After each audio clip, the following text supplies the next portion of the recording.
반갑습니다. 유재동 선교사인데요. 이름은 잊어버리셔도 좋고, 제가 섬기고 있는 그 서아프리카의 그 감비아라는 나라, 그 영혼들은 좀 기억해 주셨으면 좋겠어요. 그래서 감비아라는 나라를 좀 기억해 주셔야 되는데, 교회마다 가봐서 이제 어느 나라에서 왔다 이야기하고 이제 예배 끝나고 설교 끝나고 나가려고 그러면 안녕히 가세요 잠비아 선교사님 그러더라고요. 그냥 분명히 감비아라고 얘기를 했는데, 그래서 제가 이제 꾀가 나더라고요. 그래서 가면은 감비아에서 왔는데요, 보통 저희 동료들이 깜비아라고 부르거든요. 저보고 깜비아 선교사라고. 그래서 깜깜하고 비참한 아프리카에서 왔습니다. 그럼 깜비아 앞자만 따면 되잖아요. 그럼 안 잊어버리더라고요.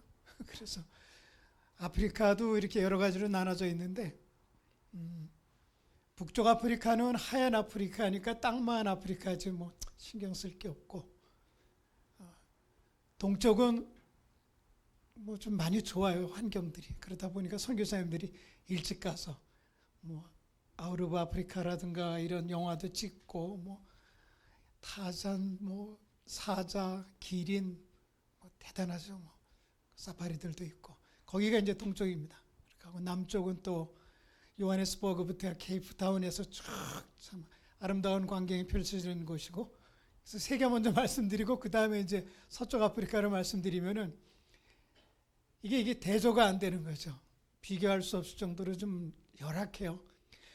뭐 선교사님들 다 그런 마음 가지고 가셨거든요. 내가 가는 것이 땅끝이다, 그런 마음 가지고 가셨는데, 저희는 가보니까 진짜 땅끝인 것이, 복음이 서쪽으로 막 달려간다 할 경우에는 저희 나라 부근에서 쓸 것 같더라고요. 왜냐하면 대서양인데 앞에가, 거기를 건너가면 미국이에요. 그리고 방향을 조금만 틀면은 브라질이 되고. 그래서 서쪽, 아프리카 서쪽 끝에서 저희가 일을 하고 있는데, 일한다, 산다 뭐 같은 얘기죠. 20여 년 지났습니다. 언제 갔는지 그렇게 모르겠는데, 빌리지에 살고 있어요. 이렇게 한국 표현으로 하면은 산골이죠. 시골 산골. 산은 없어요. 그런데 어쨌든 촌에 살고 있는데, 어떤 데 그런 생각 들어요. 하나님이 그 옛날에 그 농촌 같은 데 가면은 아주 무거운 무쇠 소뚜껑 있잖아요. 그거를 저희 부부한테 딱 덮어놓으신 것 같아요. 꼼짝 마라. 그러다 보니까 오늘 무명 얘기 나오던데, 뭐 무명 선교사의 대표적이지 않을까 이런 생각이 들어요. 근데 그게 좋더라고요. 처음에는 소뚜껑을 덮어놓으니까, 예를 들면요, 갑갑하고 막 속도 상하고 불평도 나오고 이랬었는데, 점점 세월이 흘려서 이제 20여 년 지나고 나니까 이것도 축복이었다라는 생각이 들더라고요. 다 하나님이 그때 이유가 있으셔서 그렇게 하셨고, 또 이번에 또 이제 안식년을 제가 지금 나왔습니다. 나와가지고 처음 아마 이 교회 서보는 것 같아요. 강단에. 계속 그동안 뭐 이렇게 일도 있었지만은 코로나 여파가 많은 것 같아요, 교회마다. 그래서 옛날 같으면 예배 시간도 자주 있고 이러다 보니까 뭐, 그런데 또 작은 교회는 목사님들이 성도가 어느 정도 돼야 외부 강사를 모실 수가 있잖아요. 그러니까 그런 부분도 그렇고, 꼭 뭐 예배 문제가 아니라 많이 그 좀 침체됐다는 그런 생각이 들더라고요, 짧은 기간 동안에. 그리고 그동안은 가끔씩 한국을 방문하면은 일정 부분만, 일정 장소만 왔다 갔다 했었는데, 이번에 안식년이다 해서 좀 깊숙이 한국 여러 군데를 다녀봤어요. 이랬더니 이게 달라진 걸 이제 아는 거예요. 이제 계속 지난달부터 군 생활하던 데가 한 45년 만에 갔어요. 그 뻔하잖아요. 제 머릿속에 있는 군 세트가 완전히 뒤집어져 가지고 신도시가 돼 있더라고요. 강남 부럽지 않더라고요. 저희 지금 선교관이 리자가 붙는데요, 저 의정부 근처인데, 거기도 야 무슨 리니까 좀 이렇겠다 했더니 가보니까 강남 같더라고요. 서울 강남 같이 그런 그 여러 가지 물건들이 있고 또 시설들이 있고, 이래서 이제 깨달아서 변한 것을. 그럴 수밖에 없는 거예요. 저희가 사는 지역은 1960년대예요. 60년대에 저 우리 성도분들 몇 살이셨는지 모르겠는데, 그때 삶을 저희는 살고 있거든요. 그리고 지금 한국은 2024년 이제 들어섰잖아요. 그러니까 이게 갭이 너무 큰 거예요. 커가지고 올 때마다 막 그 뭐 두렵기까지 어떤 때는요. 요새 또 뭐 키오스크라고 그러네요. 이제 배웠어요. 그 어려운 키오스크. 뭐 음식점에도 뭐 로봇가 와서 뭐를 주지를 않나. 그다음에 테이블마다 이걸로다가 하고 이걸로 계산을 하더라고요. 그래서 야 이거 뭐 하나둘이 아니에요. 기계 앞에 서면은 무능해져요. 그리고 두근두근두근해지고 티켓으로 끊는 것도 막 야 이거 누가 보는 것 같고 막 하여튼 그런 그 문화 충격이랄까요? 그런 것을 받고 있고 안식년 나면 최소한 한 달은 거꾸로 타고 다니고 막 뭐 난리가 나요. 그게 습관이 안 돼가지고 제가 내비를 못 보죠. 1년 내내 저희가 차 내비를 볼 이유가 있나요? 그냥 길은 단순하죠. 그렇게 하고 양말 신을 그런 것도 없어요. 1년 365일 양말 안 신고 있거든요. 그러다 보니까 모든 게 다 좀 낯설고 이래요. 그래서 모처럼 누가 주었길래 그냥 이게 얼마나 편한지 몰라요. 그래가지고 오늘 입고 왔는데 이게 복장불량이라서 죄송합니다. 일단 기도하고 하나님 우리 영광의 임재교회 저를 통해서 주실 말씀이 뭔가요 해가지고 준비를 해왔는데 하나님이 좀 좋은 이 시간 만들어 주셨으면 좋겠어요. 기도하겠습니다. 하나님 고맙습니다. 내일 영광임재교회 성도분들의 입을 통해서 올려드리는 찬양 들으시고 기도 또한 받으시고 이제는 주님께서 일하실 시간이고 저를 통해서 말씀하실 시간입니다. 하나님 말씀의 복을 채워주셔서 이 시간에 은혜 충만한 시간 되기를 원하옵고 예수님의 이름으로 기도했습니다. 사실은 이게 선교사니까 이 말씀보다는 선교제 막 이 뭐 좀 리얼한 거라든가 이런 것을 해야 되는 시간인데 이게 대예배잖아요. 한 번 하잖아요. 그래서 말씀을 전해드려야 될 것 같은데 지난주인가요? 기억도 없어요. 1월 26일 새벽인가 그런데 제가 스탠드 시술해가지고 그게 부작용이 났던 것 같아요. 피를 막 토하는데 새벽 한 5시쯤에 그때 좀 그런 생각이 그 짧은 순간이었지만 집사람은 옆에서 당황하고 있지만은 저는 막 코를 틀어막으면서 막 피가 막 펄펄 폭폭 그냥 그 뿜어 나오는 거예요. 근데 눈으로 피 나오는 건 제가 몰랐어요. 눈으로 피가 나오니까 이제 시야가 가려지기 시작하더라고요. 야, 옛날에 그 한국 없이 살던 시절에 그런 얘기 많이 듣잖아요. 훌륭한 목사님들 뭐 폐결핵 걸리셔서 뭐 각혈하고 막 이랬다는 그때 이런 모습이었을까라는 생각도 들고 야 피는 곧 생명이라고 하는데 이렇게 하면서 생명이 떠나가는구나 그런 생각도 짧게 들면서 나 그동안 뭐 해왔지? 아주 그 짧은 순간이지만 그런 것들이 자꾸 리마인드가 되더라고요. 그래서 그러면서 앞으로 어떡하지? 이제 간다라면 너무 부끄럽기도 하고 하여튼 그런 좀 시간을 좀 가졌습니다. 얼마 전에. 그런데 바로 그 전날에 어느 잡지였었는데 짧은 그 글이었었는데 딱 아주 원 센텐스더라고요. 뭐냐면은 살면 사명, 콤마 찍고 죽으면 천국. 한 센텐스인데 거기에 살아야 되는 목적이 거기에 들어있더라고요. 살면 사명 때문에 하나님이 살려주시는 거고 죽으면 천국에 들어가는 문을 통과하는 것이고 사나 죽으나 무엇이 문제가 되겠어요. 그래서 그 센텐스가 그 피를 막 토하는 순간에 떠오르더라고요. 그래서 참 별다른 그런 좀 색다른 그런 경험을 지난주에 했습니다. 그래서 이 설교는 단순해야 되잖아요. 또 아프리카는요 복잡한 거 싫어하고 그래서 또 저희가 아주 세밀하게 그 설교를 할 수도 없어요. 아프리카에서는 언어의 한계가 있잖아요. 그들의 심령을 만져줄 수 있는 그런 부분이 없어요. 보통 이제 불어권, 영어권, 스페인어권 이러잖아요. 저희 같은 경우는 이제 영어권에 들어가서 있는데 그 미국 선교사 들어오면은 미국말 잘 가르치죠. 그리고 뭐 자기네 마더랭귀지니까 그렇지만 저희는 그 경상도 그 출신 그 선교사님은 경상도 밥 묵었노 이런 식으로 뭐 이런 식으로 얹혀가지고 이렇게 하는 경우가 많아요. 이렇게 들어보면은 선교사님들 그 영화 하시는 거 보면 이분은 어디서 오셨구나라고 드러날 정도로 그렇거든요. 그래서 저희는 가서 처음에는 이제 세네갈에서 한 3년 있었는데 그때는 이제 불어를 배웠습니다. 또 그 대학교에서 불어 과정을 하면서 공부를 했었고 하나님이 또 계획이 있었겠죠. 그래서 이제 그 옆 나라로 가서 거기는 이제 또 영어권이에요. 그런데 가가지고 영어를 배운 게 아니라 바로 부족어를 시작했어요. 부족어가 오히려 좀 낫더라고요. 그들의 심령을 터치해 주는 데는 부족어는 특징이 단순하거든요. 하나의 단어를 가지고 여러 가지 뜻이 있는데 그게 상황에서 금방 알 수가 있어요. 알 수가 있으니까 그래서 이건 지금 이 상황에서 이거구나 해서 그렇게 하고 아프리카는 전체적으로 이제 토속어가 다 부족들이 모여 있으니까 그래서 아프리카가 못 사는 거예요. 다 갈라져 있으니까요. 그래서 부족으로 하게 되면은 자기들끼리 잘 통하는 거죠. 그러다 보니까 아프리카 사람들이 이 언어가 대단해요. 몇 개, 최소한 기본적으로 3개의 언어는 통달을 하고 있는 거죠. 4개, 5개까지도 있고 저희 애들도 마찬가지예요. 자기 태어난 그 부족에 부족어 있고 영어 있고 또 그 다음에 이제 그 나라에 따라서 불어라든가 또 여러 가지 그런 부분이 있고 아랍어까지 있고 아랍어까지 배우고요.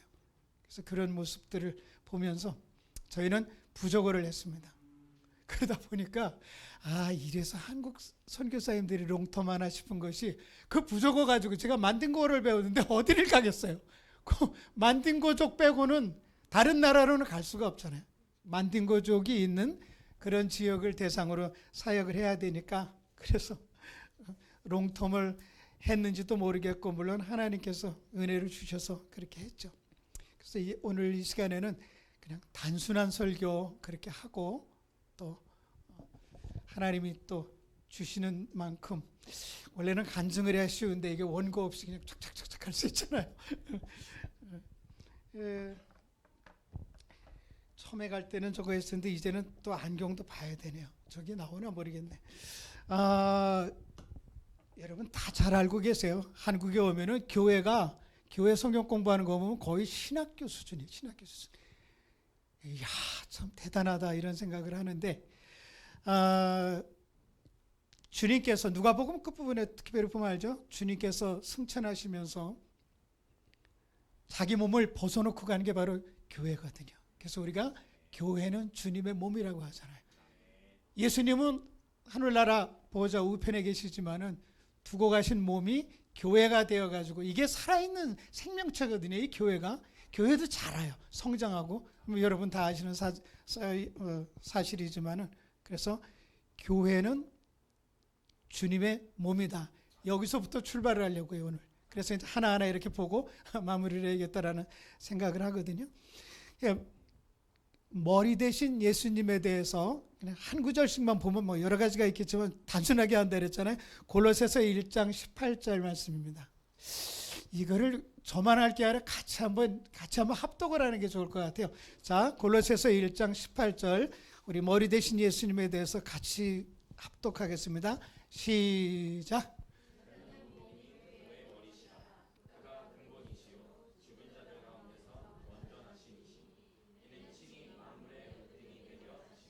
예, 그렇습니다. 여기 나와 있죠. 그는 예수 그리스도죠. 예수님은 몸인 교회의 머리시라. 교회의 머리시라 그랬어요. 예수님이요. 몸이기도 하지만 몸 부분에서 일단은 교회의 머리라고 이렇게 표현을 하고 있습니다. 그러면서 그분은 만물의 으뜸이라는 거예요. 으뜸. 만물의 으뜸이 예수님이다. 여기서 이렇게 하고 있습니다. 예수님은 머리다. 그리고 으뜸이다. 자, 보세요. 모든 우리의 행동과 이런 것들이 머리로부터 나오잖아요. 머리의 생각이 지시를 하기 때문에 손이 움직이고 말을 하고 걷고 뛰고 이렇게 할 수 있잖아요. 교회의 머리, 예수. 그렇게 되면 교회는 어떻게 해야 되겠어요? 예수님의 뜻, 예수님의 생각. 그렇죠.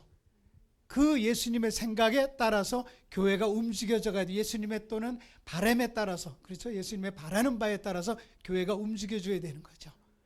그래서 오늘 처음 이제 머리 대신 예수님 그렇게 했는데 교회는 진짜 100% 예수님의 뜻, 예수님이 기뻐하시는 일, 그죠? 예수님의 꿈, 그리고 예수님이 주신 말씀, 그렇죠? 그것을 따라서 움직여가는 공동체입니다. 공동체. 원바디라는 거죠. 이 무슬림들은 철저합니다. 공동체라는 거. 서로가 연합하여서 하나를 이루어가는. 그래서 첫째는 골로새서 1장 8절을 통해서 저희가 그래 예수님은 예수님의 몸이구나 교회가, 이것을 우리가 깨닫는데, 자 이제 그 다음에 첫 번째 요리 올라가게 되면은 마태복음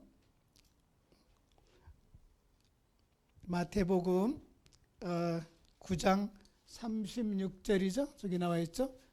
마태복음 9장 36절. 자, 같이 한번 또 우리 같이 한번 수고하죠. 같이 예배 드리는 거니까 무리를 보시고 시작.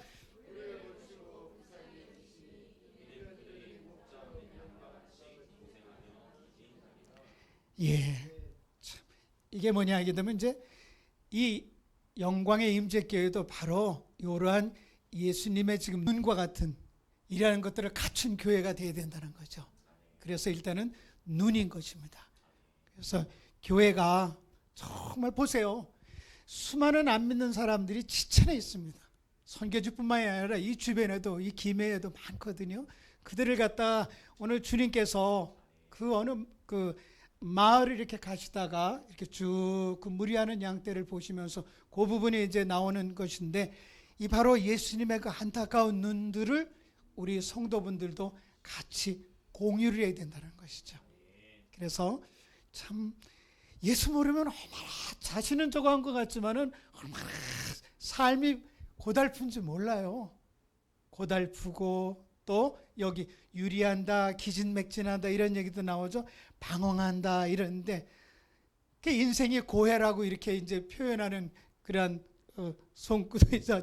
그 구절도 있지만은, 그래서 예수님이 그 영혼들을 그 당시에 볼 때 얼마나 불쌍하고 안타까움을 가지셨을까.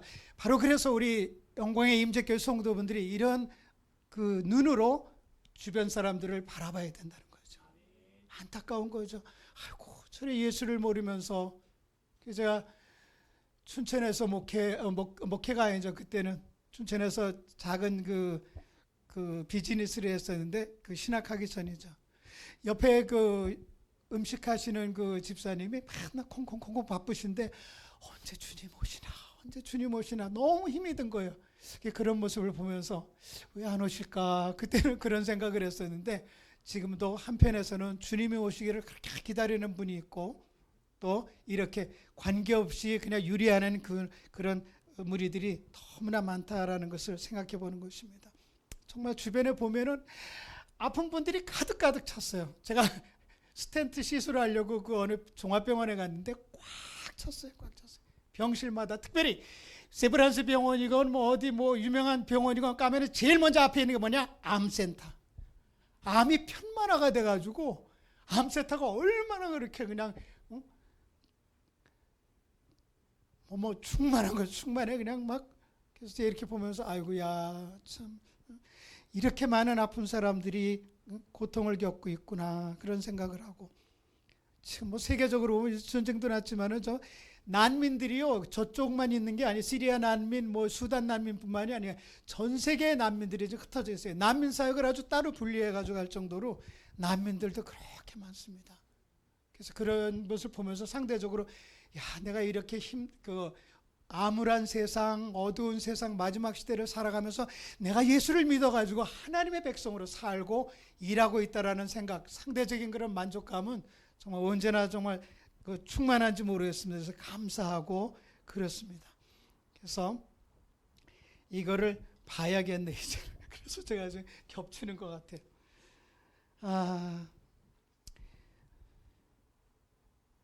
이제 말씀했죠. 눈이죠. 그래서 주님의 그 인생들을 국리 여기는 그러한 눈으로 저나 여러분들이 영혼들을 바라볼 수 있겠다라는 그러한 생각을 해보는 것입니다.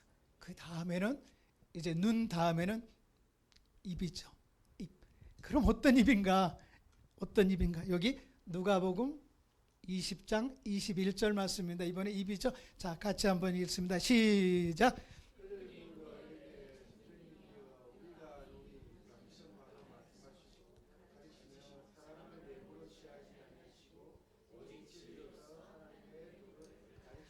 예, 그렇습니다. 서기관들과 대제사장들이, 예? 그들이라는 것이 그 사람들이거든요. 물어 가로되, 그러면 예수님께 이렇게 이야기를 한 것입니다. 선생님이요, 이들도 알아요. 우리가 압니다. 예수님 당신은 늘 바로 말씀하시고 가르치시고 또 그런 어리석은 사람들처럼 외모를 취하거나 이러지 아니하시고 오직 참으로 진리로, 그죠? 진리로 하나님의 도를 가르치시나이다. 이렇게 이야기를 하고 있습니다. 그래서 우리 영광의 임재교회도 정말 말씀을 맡아서 대신 대언할 수 있는 그러한 교회가 되어야 되는 것입니다. 성경을 읽고 쓰고 암송하고 이건 기본이죠. 그것들이 쌓여져 가면서 더 나아가서 마지막에 뭐예요? 가르칠 수 있는, 그렇죠? 가르칠 수 있는 교회로 또 성도분들로 성장해 나가야 된다. 오직 진리로서 하나님의 도를 가르치시나이다 라고 이렇게 하고 있는 모습을 봅니다. 그래서 우리가 교회의 머리 예수 그리스도, 그런 사랑의 눈, 그 다음에 이렇게 말씀으로 그죠? 입을 말씀으로 무장하고 이 말씀을 통해서 그 다음에 나오는 것이 네 번째는 손입니다. 핸드. 누가복음 마찬가지, 누가복음 5장 13절 같이 한번 읽습니다. 시작.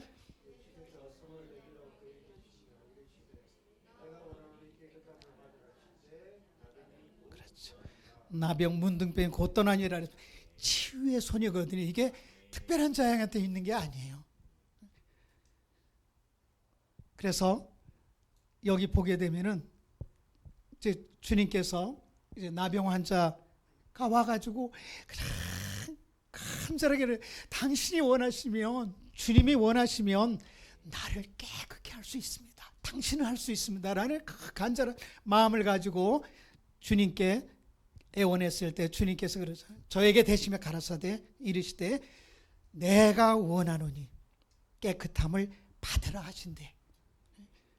나병이 곧 떠나니라 그랬습니다. 그렇죠? 내가 원하니, 주님이 내가 허락했다라고 하는 것입니다. 정말 저는 아프리카 사람이 다 건강한 줄 알았어요. 또 운동들도 잘하고 육상, 복싱 이랬었는데 가보니까 아프리카 사람들도 병원에 가득하더라고요. 병은 친구죠, 친구. 우리 하늘나라 갈 때까지 병은 친구예요. 이건 어쩔 수 없는 현실이죠. 돈도 친구예요. 요 돈, 병, 이런 부분들을 얼마나 우리가 믿음으로 다스리고 일어서느냐, 이게 중요한 거죠. 그래서 병과 고통과 또 감정이 복받쳐서 울기도 하고 여러 가지 이런 것들이 우리의 삶에 어우러져 있는 것입니다. 그래서 그런 것들을 컴패션이라고 그러죠. 우리가 공감은 하는데 오늘 이 치유의 요것을 말씀드리면서 어느 교회 누구라고 얘기할 건 없지만 미국의 큰 교회에 담임 목사님이 암이 걸리셨어요. 그래가지고 휠체어를 본인이 타고 계시는데 그 목사님이 그렇게 예배 끝나고 기도해주면 암 환자들이, 하나님이 원하시는 환자들은 그 목사님을 통해서 다 낫는 거예요. 한번 생각해 보세요. 목사님 자신은 암 환자로다가 휠체어를 타고 있는데 그 목사님을 통해서 암 환자들이 벌떡벌떡 치유되는 그러한 것들을, 그 소문을 듣고 이러는 것을 봅니다. 컴패션이죠, 컴패션. 이러한 마음을 가지고 있으면 되거든요. 보통 많은 그 신유의 은사 받은 분들이 바로 그거예요. 본인이 겪었어요. 본인이 죽음을 맛보고 그 가운데서 하나님이 살려주시면은 만약에 같은 비슷한 종류의 그 병을 앓는 환자가 왔을 경우에 어떻겠어요? 컴패션이거든요. 거기에 손을 얹고 기도했을 때 하나님이 그것을 보시고, 또는 오늘 같은 본문에 보게 되면은 그 기도를 받고자 하는 그 환자가 꼭 날 것 같다라는 그러한 마음가짐을 준비를 하고 있기 때문에 그것을 보시고 하나님이 역사하시면 불꽃이 튀기면 그냥 치유가 되는 거죠. 오늘도 그러한 원리는 똑같습니다. 마음의 준비만 되면은, 그래서 그 얘기 많이 듣잖아요. 명의가 누구냐? 환자가 와가지고 의사를 봤을 때, 야, 이분은 정말 실력이 있는 것 같아. 이분의 말은 다 맞고 이분은 나를 고쳐줄 뿐이야. 주님을 만나지 않아도 우리 인간 세계에서도 이런 일들이 많이 벌어지거든요.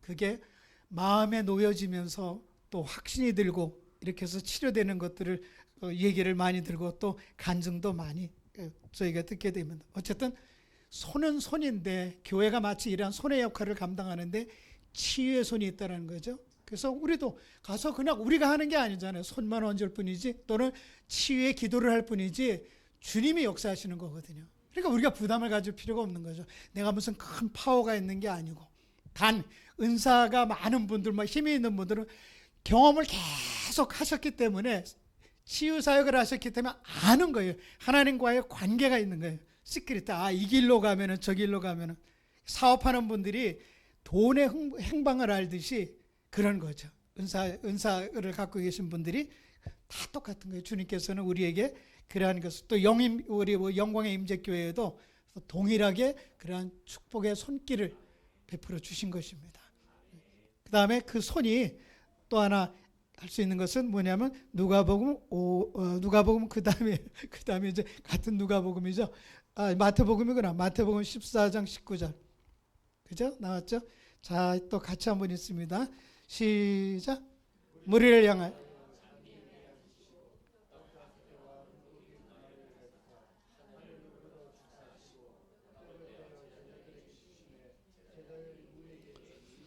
아멘. 오병이어의 기적은 뭐 다 하는 거죠. 주일학교 학생들까지도. 그래서 그 당시에 그 들녘에 빈 들녘에 그 무리들을 향하여서 명하여 잔디에 앉히시고 떡 5개와 물고기 2개를 가지사 하늘을 우러러 축사하시고 떡을 떼어 축사하시고, 그죠? 기도하셔서 축복 기도를 하시고 나서 그 다음에는 행동으로 옮긴 거죠. 주님은 하나님의 아들이시니까 떡을 떼어서 이 손을 사용해서 제자들에게 주심에 그 다음에 이제 제자들이 그것을 받아가지고 무리들에게 주면서 이런 놀라운 역사가 일어났던 것입니다. 사람 편에서는 기적이요, 주님 편에서 보면 이것은 상식이죠. 그래서 이러한 놀라운 기적이 일어났는데 오병이어의 나눔이 이게 바로 비결이거든요. 이게 멀티파이어거든요. 그 목사님들이나 이렇게 기도할 때, 헌금 기도할 때 이렇게 많이 하잖아요.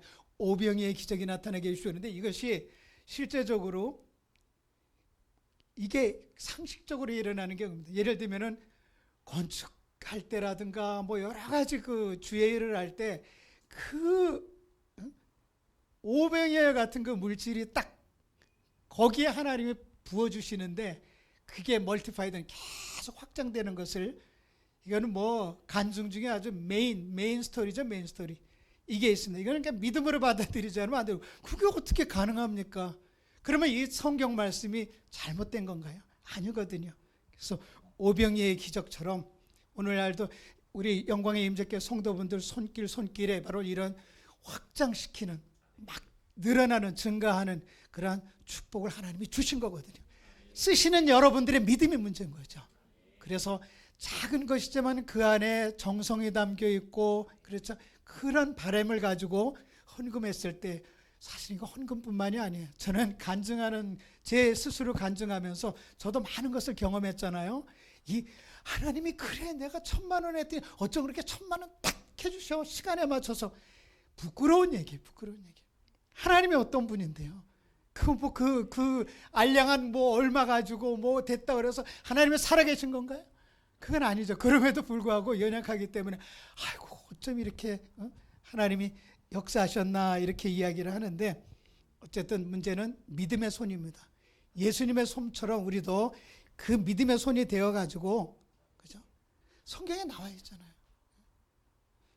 주는 자가 받는 자보다 복이 있다고. 그런 마음 자세를 가지고 베풀고 나누고 구제하고 더 나아가서 이제 저쪽 영혼들까지 선교에 이렇게 동참하고, 하나님 얼마나 기뻐하시는지 몰라요. 교회가 커지면 대형 교회들은 제가 어제도 그랬지만 주변의 작은 교회들 그거 다 대형 교회에서 책임져 줘야 돼요. 거기까지도. 그죠? 그리고 선교사들 무덤에 갈 때까지도 사실은 책임져 줘야 돼요. 담임 목사들 전별금 받고 뭐 그렇게 은퇴 후에 그 삶이 있는데 선교사들 오면 정말 아무것도 없어. 저희는 선교지에다 다 두고 와요. 지금도 제가 1년 안식년을 갖겠다고 했지만은 2달, 3달 이거 긁어 모아야 1년을 어디서 살 수 있는 거예요. 그렇게 하다 가기 때문에 그래서 정말 곰곰이 생각해 보면은 제 자신도 그렇고 여러분도 한번 생각해 보셔야 될 것이 하나님이 주기도문처럼 일용할 양식만 주신 게 아니에요. 듬뿍 주셨어요. 집집마다 화장실 가서 이렇게 보면은 전쟁에 날라고 그러나 뭐 그냥 타월에다가 뭐 샴푸에다가 가득히 재워놓은 냉장고 열면 또 이것도 드러나는 게 그렇죠. 그래서 정말 일용할 양식 그 이상을 주신 하나님의 뜻이 뭘까라는 거죠. 거기에 우리 포인트가 맞아야 될 것 같아요. 뭘까요? 하나님의 그 크신 사랑과 하나님의 축복을 나눠주라고 여러분들에게 일용할 양식 이상으로 부어주신 거거든요. 그래서 그런 부분들에 대해서 잘 알고 계실 거예요. 제가 이렇게 막 힘을 안 줘도 어쨌든 함께 가야 됩니다. 어제도 말씀하셨지만 Let's go together죠. 함께 가야 돼요.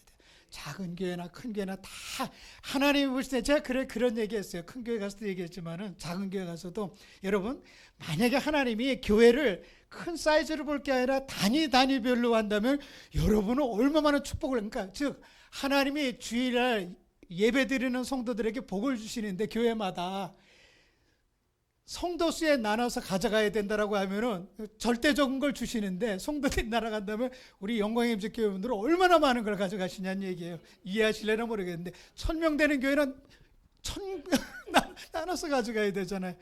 그렇게 했는데 한번 얘기를 좀 한 적이 있습니다. 성도들이 웃더라고요. 어쨌든 개인적으로는 교회가 좀 작은 사이즈로 다 이렇게 작은 교회 운동을 좀 벌렸으면 좋겠어요. 그래서 목사님들이 저 어렸을 때만 해도 이렇게 가다 보면 이렇게 비스듬한데 예배당이 땡땡 치고 예배당 그 종이요. 그때 그런 교회 가보면은 뭐 100명, 200명도 안 돼. 100명, 150명이면 큰 교회였었거든요. 큰 교회. 보통 그게 중앙자 붙는데요. 그래서 어디면 어디 중앙교회 이런 교회. 이제 거기서 이렇게 막 흩어져 나오잖아요. 그때 뭐 100명 이상 뭐 부목이 여러 명도 부목이 뭐 5, 60명 되는 교회들이 막 서울에 많다 그러는데 좀 교회가 좀 작은 사이즈로 해서 정말 초대교회로 돌아간다는 게 그게 아닌가 싶은데 어쨌든 뭐 이제는 다 지나간 얘기고 저야 뭐 선교지에 나가 있으니까 또 제 밖의 이야기가 되겠지만은 그래서 손은 치료하는 손, 그다음에 나누는 손. 요 손의 역할을 바로 영광 임재교회가 감당해 주셨으면 좋겠다라는 생각을 해보는 것입니다.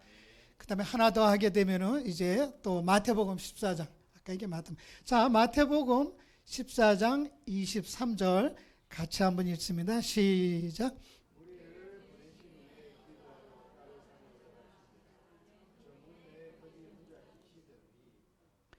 예. 바로 그 위에서 계속 이어져 내려오는 거죠. 그래가지고 이제 늦은 오후 그다음에 해질려 그리고 이제 껌껌해지려고 하는 그런 때까지 그냥 많은 물이 들어와 가지고 그래서 그 기적의 현장에서 이제 예수님께서 일을 다 끝내시고 그다음에 제자들 보내고 그죠? 무리들을 보내셨죠. 그리고 기도하러 따로 산에 올라가시니라. 저물매 이제는 완전히 저물었어요. 거기 혼자 계시더니 그랬습니다. 그래서 요즘 무릎 선교사라는 그 유행어가 있지만은 주님의 무릎 같은 그런 교회가 되야겠다라는 생각을 많이 하고 있습니다. 저희는 예배 드릴 때, 난 예배 드릴 때 회개 기도할 때, 그죠? 용서를 구하는 회개 기도할 때 무릎 다 꿇습니다, 애들이. 무릎 꿇고 기도하고. 그래서 저는 그 선교지에서 만약에 여러분들이 저희 교회 와보시면 놀랄 거예요. 다 한국 동요예요. 한국 동요인데 그게 현재로다가 한 거죠. 그래서 그것도 이렇게 하거든요. 마리오 마리오 이거 아시잖아요. 애들은 몰라요. 왜 모르세요? 잘 모르시나? 마리오 그거 어떻게 나가죠?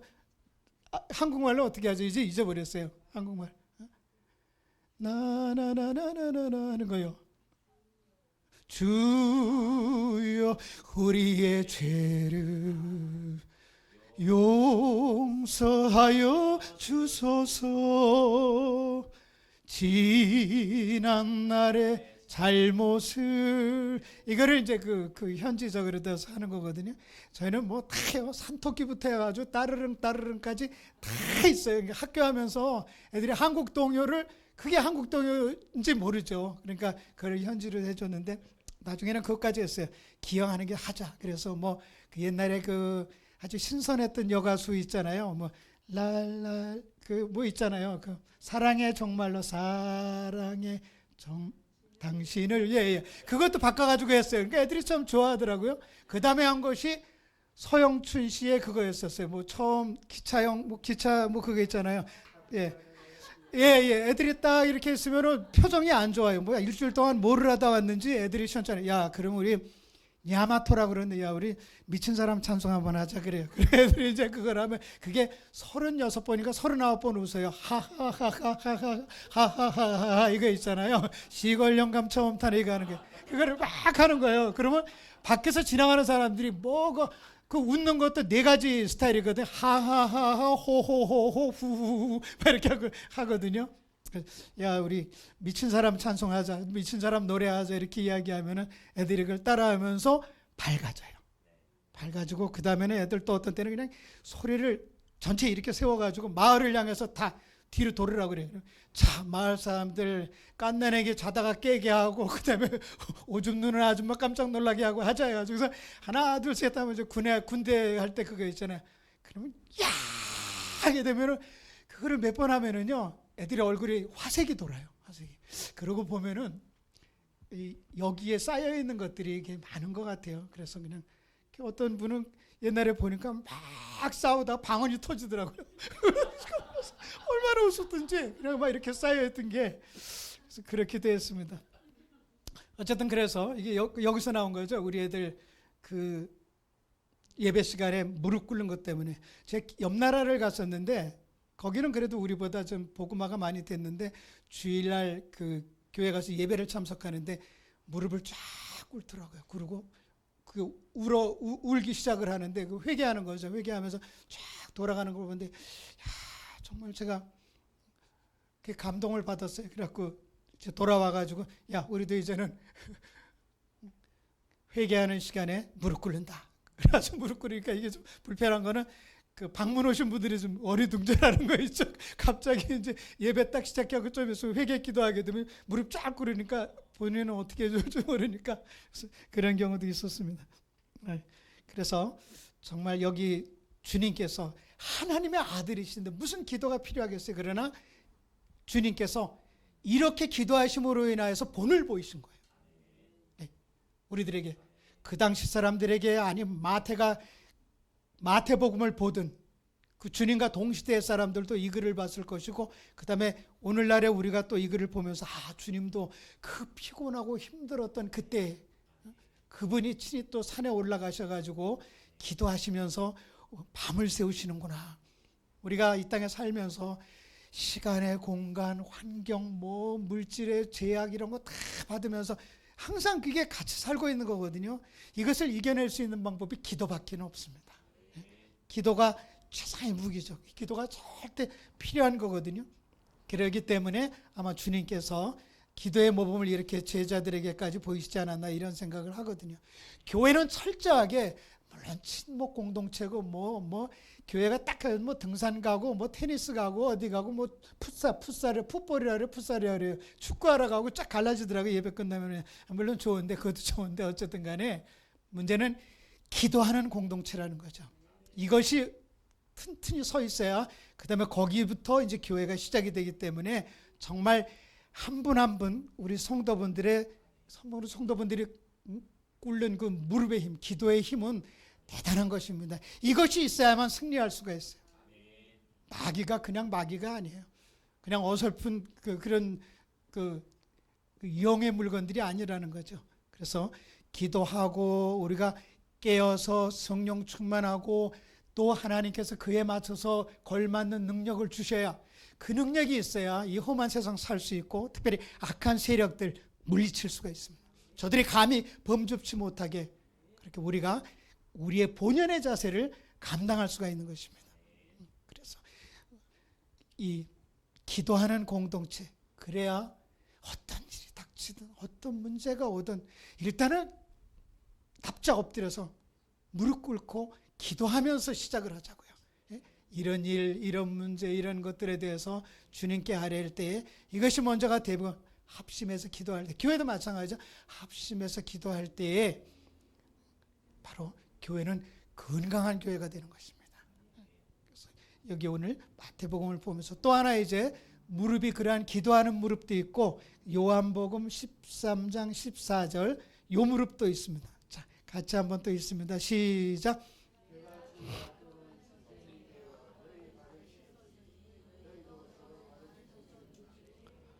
아멘. 그렇습니다. 저희도 이제 선교지에서 이렇게 그 세족식을 하고 이럴 때가 있는데 6월절 전에 주님께서 이제 제자들을 불러 모으셔가지고 이제 마지막 하나하나 이렇게 씻겨주시는데 당연하죠. 세족식 시켜서 발 씻겨주자면 무릎 꿇어야죠. 무릎 그 앞에 꿇고 이렇게 하듯이 행위적으로도 이렇게 외관적으로도 그렇듯이 그러면서 하나하나 시켜주시면서 그 다음에 중요한 것이 너희도 이렇게 하라. 하나님 그렇게 본을 보이신 것이죠. 주님께서 본을 보이셨다는 거예요. 아 그래? 이걸 빨리 적용을 해야 되거든요. 지혜로운 분들은 아 그렇구나. 교회는 주님의 몸이라고 그랬고 나는 교회의 지체인데 그러면은 내가 교회의 리더인데 교회의 섬김인데 그러면 내가 바로 그러한 자세로다가 섬김을 받는 사람들은 예수님의 제자가 아니에요. 섬겨야 되는 것이죠. 예를 들면 뭐 지금 여기도 주방이 있고 있지만 교회 그 자질구레한 일들이 참 많잖아요. 그거 다 이런 마음자세를 가지고 섬겨야 되고 한 교회 생활, 교회 입교한 지 들어온 지 한 1년 정도 되는 1년 이상 된 성도분들은 처음에는 새로운 그 성도들에게 그 자리도 내주고 섬겨주고 이러겠지만 본인이 1년 정도 됐다고 생각하면 그 다음에는 본인이 섬기는 자세로 또 옮겨가야 되지 않을까. 이게 당연하지 않나 이런 생각을 저희가 해봅니다. 겸손함으로 인하여서 드러내는 것이 아니라 겸손한 마음으로 그렇게 사랑으로 섬길 때 바로 그런 섬기는 자들을 가장 큰 자라고 주님께서 인정해 주시는 것이거든요. 그래서 그러한 자, 참된 그 섬김이가 누군가라는 것을 이 무릎을 통해서 무릎 섬김 이것에 대해서 한번 생각해 봤습니다. 하나하나 내려가죠. 그 다음에 이제 끝부분에 발입니다. 발. 마가복음 1장 38절이죠. 자, 시작. 이르시되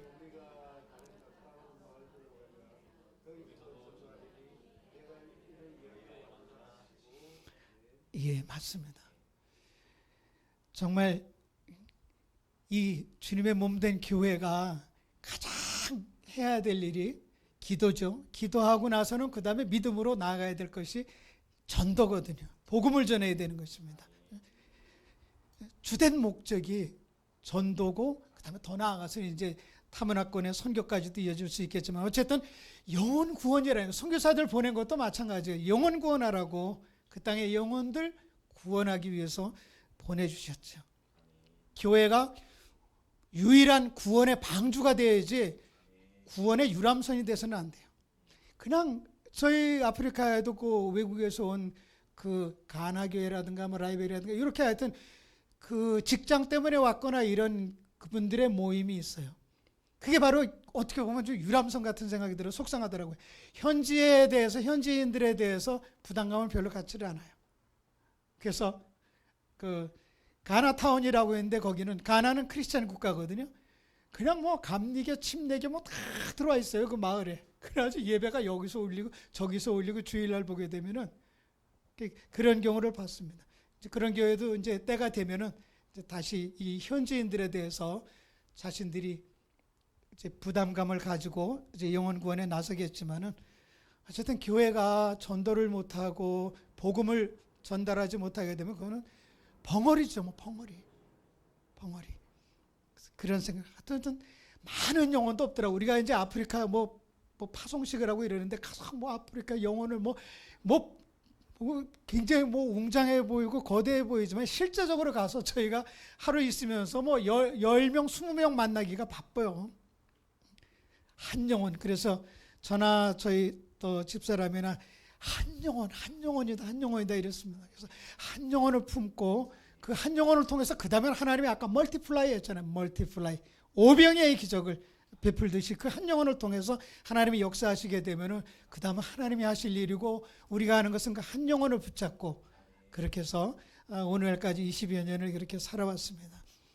정말 꼭 복음을 전하지 않으면은 이것은 세상적으로 말하면은 직무유기죠. 직무유기 하면 어디 가요? 그건 뻔하잖아요. 자기가 해야 될 일들을 갖다가 하지 않게 되면은 그리고 예수 믿었다. 그리스도인이다 이렇게 되면 이것은 뭐 필수사항이지 전도라는 것이 뭐 선택적으로 해도 되고 안 돼도 되고 근데 굉장히 부담스러워요. 가서 뭐 어떻게 하면 이렇게 하면 어떨지 그랬는데 제가 지난 벌써 이제 작년이 되겠네요. 이제 2월 들었었으니까 어느 교회 가서 세미나를 참석했는데 아주 전도에 대해서 아주 새롭게 들으면서 저렇게 쉬웠었네라고 하면서 이제 저도 이제 기회 되면은 그런 전도 방법을 하려고 하는데 그냥 막 부담을 갖고 이럴 필요가 없이 그거더라고요. 이 안에 이제 전도하려고 하는 그 그룹이라든가 대상이라든가 이 안에 하나님이 택해놓은 하나님의 백성들이 있다는 거예요. 그것만 확인하는 작업이지. 그러니까 다른 건 부담스러울 게 없는 거예요. 뭐 핍박을 하고 뭐를 하고 뭐 퉁명스럽게 하고 이거 네버마인이야 네버마인. 예. 그러나 그 가운데 분명히 하나님께서 감춰놓으셨다라는 거죠.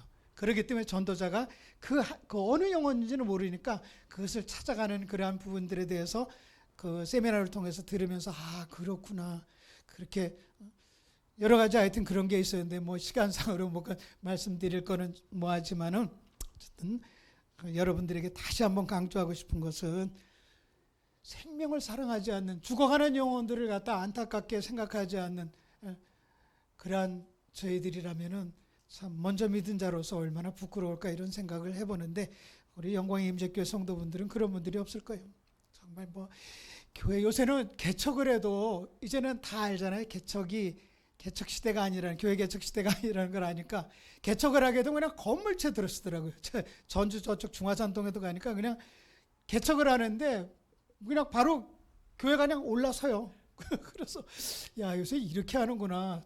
처치 프렌팅이 아니라 그 외형적으로 다 이렇게 들어서는데 물론 여러 가지 있겠지만서도 우리는 교회도 이렇게 아름다운 스타일로 지어놓고 또 좋은 아주 목 좋은 데다 이렇게 해놓고 그게 무슨 세상 비즈니스하고 다를 게 뭐가 있어요? 커피숍 베이커리랑 다를 게 뭐가 있어요? 그게 문제가 아니거든요. 그렇잖아요. 일단은 그 뜨거운 마음과 열정이 그 교회 안에서 이루어져야 되는 것이고 그렇습니다. 그렇기 때문에 정말 전도 이것은 정말 우리들에게 너무 뭐 몇 번 강조해도 문제가 없는데 세상 사람들이 그 교회를 어떻게 바라보나 이것을 아주 쉬운 예로다가 제가 경험한 그것은 제가 저 광양에서 목회를 했거든요. 근데 저희 밑에가 식당이었어요. 여름인지 기억도 안 나는데 막 그 주일학교 애들이 뭐 뛰고 막 그럴 거 아니에요. 주일학교 이제 성경학교도 하고 이런데 그 어떻게 하겠어요? 내려가가지고 식당 사장님한테 먼저 양해를 구했죠. 저기 좀 시끄럽더라도 이해해 주십시오. 그러니까 이렇게 쳐다보더니 이러더라고요. 아유 목사님이나 나는 먹고 살자고 하는 건데 그러더라고요. 괜찮아요. 먹고 살자고 하는 그러면서 요새 좀 손님이 좀 늘은 것 같아요. 그러더라고요. 교회가 이제 좀 부흥이 되니까 이렇게 이제 올라오고 그래. 그걸 다 보고 있는 거예요. 세상 사람들은 그 기준으로 다 보고 있는 거죠. 그래서 얼마나 웃으면 그렇구나. 이 사람은 나를 그렇게 보고 있구나 그랬습니다. 어쨌든 하나님의 방식은 그런 것 같아요. 저는 부교육자 생활을 하다가 이제 때가 된 거죠. 하나님의 때가 돼가지고 그 교회에서는 계속 붙잡는 거예요. 그런데 그때 이제 좀 눈에 이상이 생기면서 결국은 그만두게 되더라고요. 그래서 그게 하나님의 때였어요. 그래서 그만두고 이제 서울에 그 삼각산이라는 데가 있어요. 그 기도하는 데거든요. 기도의 대표 선수들이 올라오는 데인데 이제 거기를 이제 오르락내리락 했습니다. 마침 또 그 뭐 옆에 교회에서 또 그 차를 또 빌려주는 거예요. 교회는 그만둬서 뭐 봉고차가 없잖아요. 근데 기도하러 가십시오. 그래 주니까 또 이제 그게 다 지나고 하나님이 하시는 거죠. 그 차를 끄고 밤에 올라갔다 내려오고 그렇게 했습니다. 그러다가 응답받아가 내려간다가 이제 광양이었던 거예요. 광양을 딱 가니까 이게 전라도랑 경상도랑 다 가운데더라고요. 그래 거기서 이제 목회를 했고, 그 다음에 10년은 채우고 그 다음에 선교를 나가야겠다. 이미 뭐 선교대항원이라든가 이런 훈련은 다 받은 상태였었거든요. 그런데 그때 또 사람 생각이죠. 하나님이 그냥 걷어차셔가지고 서아프리카 그냥 끝에 대서양아 걸쳐 있는 데죠. 그 나라를 가게 됐습니다. 그래서 가서 살면서 일하면서 생각해 보니까 그때가 때였구나. 조금 더 늦게 오면 체력적으로 감당이 안 돼요. 워낙 날씨가 덥고 이러니까 한 번은 집사람이 사진을 찍은 게 있는데 그 일회용 컵 있잖아요. 일회용 그 물병 있잖아요. 그게 그냥 꼬불꼬불하면서 이렇게 녹아지더라고요. 차 안에 이렇게 운전석 옆에 놔둔 게 그 정도로 더워요. 한 40도, 40그 온도계, 차 안의 온도계는 42도, 43도, 45도 막 이렇게 올라가거든요. 근데 그게 좀 이렇게 시즌이 있어가지고 계절별로만 그러면 되는데 1년 내내 그냥 덥고 이러니까 그래서 그러니까 하나님이 때를 맞춰서 서아프리카를 보내주셨구나. 좀 더 늦었더라면은 감당을 못하겠구나 몸이. 그래서 가서 적응하다 보니까 이제 뭐 땅구멍이 다 열려요 저희는. 그래서 거기 기후에 적응하게끔 돼 있고, 그다음에 거의 뭐 현지인 수준으로 다 새까맣게 되죠. 그래서 저희 집사람이 그러더라고요. 우리들도 이 사람들처럼 여기서 몇 대에 걸쳐서 계속 100년, 200년 살면 우리 피부도 저렇게 까맣게 되지 않을까, 그런 얘기를 하는데, 신방을 가보면은요, 아기를 낳으면 우리랑 똑같아, 피부가. 이게 이제 점점 멜라닌 색소를 맞아 색소 때문에 까매지는 거죠. 처음에 딱 보면은 똑같아요, 우리랑요. 그러니까 제가 보고 깜짝 놀란 거죠. 그랬었는데 참 그래서 그렇구나. 이게 참 바뀌고 가게 되면은, 하여튼 저희 쪽은 그 노예의 아주 주산지가 쫙 있습니다. 저희 나라, 저희가 살고 있는 나라를 중심으로 해가지고 거기는 나라가 조그맣고 그래요. 왜 그럼 이럴까? 브라질이라든가 뭐 이렇게 저런 크게 뭐 나미비아라든가 아프리카가 큼직큼직하거든요. 차드, 뭐 잠비아, 뭐 수단, 뭐 다 어마어마하게 크거든요. 근데 그쪽은 아주 잘게 쓸어놨어요. 서아프리카 해안은요. 그 이유가 뭔가 궁금했더니 알고 보니까 너무나 여기가 소중한데요. 열강들이 볼 때는. 그러니까 누가 잡았어도 또 가서 싸워가지고 또 뺏고 막 이렇게 페타지라 그러죠. 갈라놓다 보니까 그렇게 된 거죠. 첫째는 뭐가 있겠어요? 일단은 노예죠. 노예를 언제든지 그냥 도매시장처럼 해서 이제 끌고 가고. 그래서 그렇게 끌려갔습니다. 참 노예사 기가 막히죠. 그 다음에는 시에라레온이라든가 이쪽에 여러분 블러드 오브 다이아몬드도 봤지만 거기서 광물들이 많이 나요. 그러니까 그냥 덮치고 그래서 참 한많은 그쪽이 서아프리카 쪽이 그렇습니다. 그리고 무슬림 지역이고, 그 서아프리카 쪽에는 좀 선교에 그냥 올인하는 교회들이나 선교사를 보내지 거기까지 보내지를 않아요. 그래서 이제 우리 영광의 임재교회도 크게 되면 이렇게 중장거리 포가 있는 미사일 같은 포가 있는 그런 교회에서나 그쪽으로 다 선교를 오고 또 선교사도 파송할 수가 있는 거죠. 이 동남아는 얼마나 쉬워요. 가면은 뭐 철대서 애들 보내가지고 또 거기다 뭐 언어도 시키고 이럴 수가 있는데, 그쪽은 가는데 이틀 걸려요. 오는데 이틀 걸려요. 그러면 4일이잖아요. 그러니까 강사분들이 가가지고 일주일 예정으로 또는 주일을 범하지 않으려고 하는 그런 강사분들은 올 엄두가 안 나는 거죠. 그래서 굉장히 멉니다. 비행기도 참 비행기 타는 거는 이 5시간, 6시간짜리 코스는 비행기 탄 것 같지도 않아요. 얼마 전에 필리핀 갔다 오는데 집사람하고 어떻게 하다 보니까 그냥 내리라고 그러죠. 한번 탔다 하면 10몇 시간씩 이렇게 타고 또 그냥 또 트랜스퍼 해가지고 타고 그러면서 이렇게 살아왔습니다. 또 저희 한때는 또 그 초창기 선교할 때는요, 종주국을 거쳐가게끔 만들어놨어요. 그러니까 영국 선교지, 식민지들은 런던을 일단 끌어당기는 거예요. 그래가지고 거기서 보냈기 때문에 아이고 그 히드로를 갔다가 또 게트윅으로 옮기고 뭐 하여튼 그 공항 옮기는 것부터 하고 굉장히 어려움이 있었고요. 그다음에 프랑스는 프랑스대로 그랬었는데 지금은 이제 다변화가 됐습니다. 비행기 값도 많이 싸졌어요. 그때보다도 더 싸진 것 같아요. 왜 이 말씀을 드리냐면 우리 이제 영광의 임재교회 성도분들도 저는 이걸 이게 비행기 좌석으로 보거든요.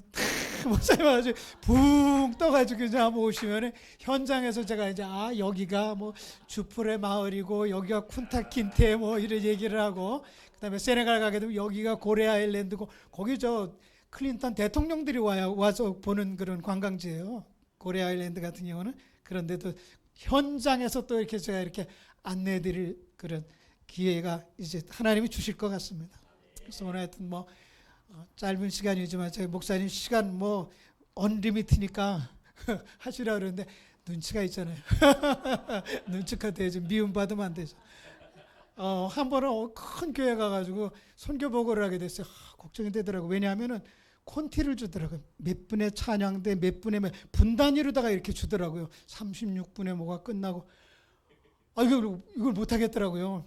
무슨 뭐 방송 찍는 것도 아니고 그래가지고서 걱정이 돼가지고 그 교회 강단에 자주 쓰는 동료 선교사한테 물어봤어요. 나 이거 도저히 시간 못 맞추게 돼. 그러니까 씩 웃으면서 그러더라고요. 걱정하지 마라 선교사, 휴선교사. 시간 되면 다 뒤에 가.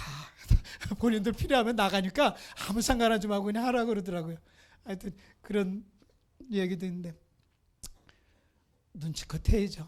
자, 어쨌든 하나님께서 우리 영광의 임재교회에 원하시는 것, 바라는 것들에 대해서 이 몸을 통해서 몸을 비유해 가지고 제가 짧게 말씀을 드렸는데 여러분 다 기억하시고 또 알아들으셨고 또 더 나아가서 이제 그 말씀대로 이루어 주실 것을 믿습니다.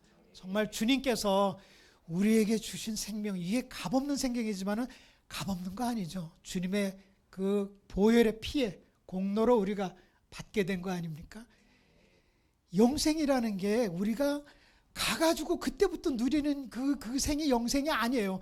예수 딱 믿는 순간에 이미 발걸음은 천국을 향해서 시작이 된 거죠. 그러니까 결국은 이 땅에서도 영생의 삶을 즐기면서 가는 거예요. 완성은 안 됐지만은 영생의 삶이 우리 가운데 주어진 것이고 그것을 주님이 원하시는 거예요. 그렇잖아요. 살아서 예수를 믿으면 죽지 않는다 그랬잖아요. 바로 그게 우리들이잖아요. 우리들이 그거의 증인이잖아요. 말씀의 증인이잖아요. 그래서 우리가 하나님께서 주신 그 영생을 우리만 누릴 수는 없잖아요. 이런 얘기 하잖아요. 성도분들 천국 주님이 계신 곳 뭐 그 아름다운 거 쭉 찬양을 하는데 그렇게 아름다운 하늘나라를 주변에 안 믿는 분들과 같이 가야 되잖아요. 더군다나 내 친척들과 내 부모들과 같이 가야 되잖아요. 나만 그 주님이 주시는 천국 영원한 보좌 아니죠. 그건 얘기가 안 되죠. 그래서 우리 영광의 임재교회에 또 맡기시고 또 주신 그리고 여러분들 각자에 주신 그 영생의 그 아름다움을 또 축복과 고귀함을 갖다가 주변 양들에게 나눠준다 그러죠. 양들에게 여기 이렇게 얘기 나오잖아요. 주님께서 주신 생명을 양들에게 주는데 저들이 더 풍성하게 누리게 더 그걸 풍성하게 누릴 수 있도록 우리가 도와주자라는 것이죠. 도와주자라는 것입니다.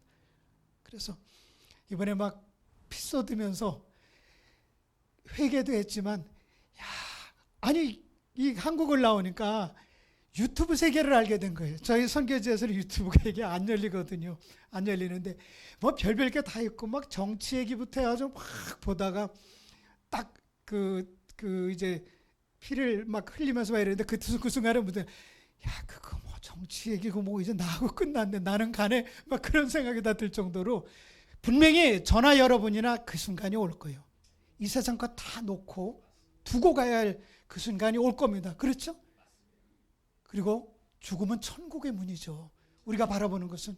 그래서 그 참 짧은 한 센텐스였지만은 살면 사명감 때문에 사명감 주셔서 그것 때문에 살려주실 것이고 내가 사는 것도 아니에요. 그분이 살려주시는 거예요. 그리고 그분이 나를 데리고 가시려면은 그것도 축복이라는 거예요. 정말 그렇습니다. 천국 가는 길이거든요. 그래서 코로나 때문에 참 저쪽 이태리부터 해서 외국에도 정말 노인분들 많이 불러가셨어요. 그냥 코로나는 그냥 도구일 뿐이지 그게 무슨 뭐 아무 문제가 안 되는 거죠. 그래서 영원한 영생으로다가 또 그분들이 옮겨가셨고 그렇습니다. 우리 이제 영광의 임재교회 이제 이전 예배도 드렸고 이제 앞으로 하나님께서 여러분들을 토대로 여러분들을 디딤돌로 해서 한 영혼 한 영혼 다 이제 주에 불러 모아 주실 것이에요. 같은 마인드를 가지고 같은 열정을 가지고 있는 그 성도분들을 보내주실 때에 그렇죠. 여기서 잘 훈련받고 양육되어져서 더 힘을 얻어가지고 그렇죠. 그 힘을 가지고서 이제 말씀하신 바른 예배가 살아있고 바른 예배가 되어져 있으면은 선교는 자동적인 것입니다. 선교. 그래서 오면서 그 생각했어요. 코카콜라 그 큰 대형 화물이 문이 열리는데 이렇게 독수리 날개처럼 이렇게 열려요. 보셨어요? 이렇게요? 이렇게 옆에가 그냥 이렇게 열리고 이렇게 열리잖아요. 아, 하나님 저런 거 하나 주셔가지고 영광의 임재교회 그냥 딱 차량단 태우면 어디든지 가잖아요. 어디든지. 제가 기니에 가가지고 산골에 가가지고 있는데요. 선교사들하고 3,000km를 제가 육로로다 이렇게 돌아왔거든요. 참 말리로다 가가지고. 그런데 어느 도시에 가 있는데 그런 차가 오는 거예요. 큰 차가 그 덤프차라고 하지 않고 뭐라 그래요? 로리차인가요? 뭐 하여튼 큰 차가 그 코카콜라 같은 차가. 근데 그 안에 인터넷 시설도 있고 샤워 시설도 있고 다 있는데 프랑스에서 왔더라고요. 남바가. 그래가지고 거기서 그분이 이렇게 돌아다니면서 뭐 여행도 하시고 이러나 본데 야 저런 차 있으면은 바퀴가 크니까 사륜구동이니까 뭐 웬만한데 뭐 걸리는 게 없잖아요. 그래서 야, 우리 영광의 임재교도 저런 차가 그냥 다니면서 필요한 곳에 가가지고 이 심령들 깨부시고 위로해주고 이런 것은 찬양 사역밖에 없어요. 예, 말씀과 찬양 다 믹스돼가지고 그러니까 이 영광의 임재교회는 찬양과 말씀과 또 선교와 이런 큰 바퀴가 움직여져야 되고 때로는 필요하시면 하나님께서 날리실 것이고 날아서 공중을 갖다 다 돌아다니고 그래서 여러분들 마음 가운데 그런 머리부터 해서 눈, 입, 쭉 발까지 말씀을 드렸지만 이것을 총체적으로 말씀드리면 열정이에요. 가슴 안에 뭐 있죠? 허트 있잖아요. 심장 있잖아요. 예수님의 심장처럼 그러한 불타는 심장이 그러한 열정이 여러분들 가운데 있으면 이제 끝나는 거예요. 영광의 임재교회는 앞으로는 문제가 없어요. The presence of God, the presence of Lord라고 그러잖아요. presence. 지금이 중요한 거죠. 여러분들이 이렇게 보면서 제가 fear gold라고 순금, fear gold. 여러분들이 제 눈에는 그렇게 보여요. 순금으로 보여요. 여러분들을 통해서 하나님이 귀히 여기시면서 또 필요한 것들 여러 가지 연단과 그런 과정을 거치면서 여기까지 오셨어요. 이제부터는 이전과는 달리 프레젠트 가장 하나님께서 임재하셔서 그 임재함을 통해서 여러분들 남을 생애를 더 복되게 하고 기름지게 하고 더 나누고 그래서 하나님 나라 갔을 때는 하나님 나라를 떠날 때는 아무것도 남지 않는 다 나눠져서 그게 가장 축복일 것 같아요. 이 땅에 것 남겨준 거 아무것 없이 다 나눠주고 제가 지금 게스트하우스 있거든요. 사랑의 교회 게스트하우스예요. 서초동. 그런데 어느 권사님이 2동을 갖다 이렇게 기증을 했는데 이거 줘야 자식들끼리 왈가왈부하고 이러기 때문에 주님께 미리 바칩니다. 얼마나 아름다워요. 4층이고 5층 빌딩인데 이렇게 2개를 갖다 주셨어요. 다 털고 가는 거죠. 뭐 다 털고 주님 앞에 갔을 때 나 다 주고 왔어요. 다 두고 왔습니다. 주님께서 알았다. 뭐 거기서 뭐 더 필요한 게 뭐가 있겠습니까? 그래서 영생을 갖다가 아낌없이 나눠주는 그러한 통로 역할을 감당하는 순금과 같은 여러분 되시기를 주의 이름으로 축원드립니다. 기도합니다. 하나님 고맙습니다. 우리 영광의 임재교회에 말씀이 살아있고 찬양의 꿈틀거리고 모든 심령들이 변화되어지고 그리고 늘 예배를 통하여서 하나님과 교통 교제하는 그러한 교회가 되어지게 하시옵시고, 선교를 통하여서 많은 영혼들을 주께로 인도할 수 있는 그러한 귀한 놀라운 교회가 될 줄로 믿습니다. 하나님께서 역사하여 주시고 하나님이 친히 주장해 주시옵소서. 고맙고 감사합니다. 예수님의 이름으로 기도했습니다.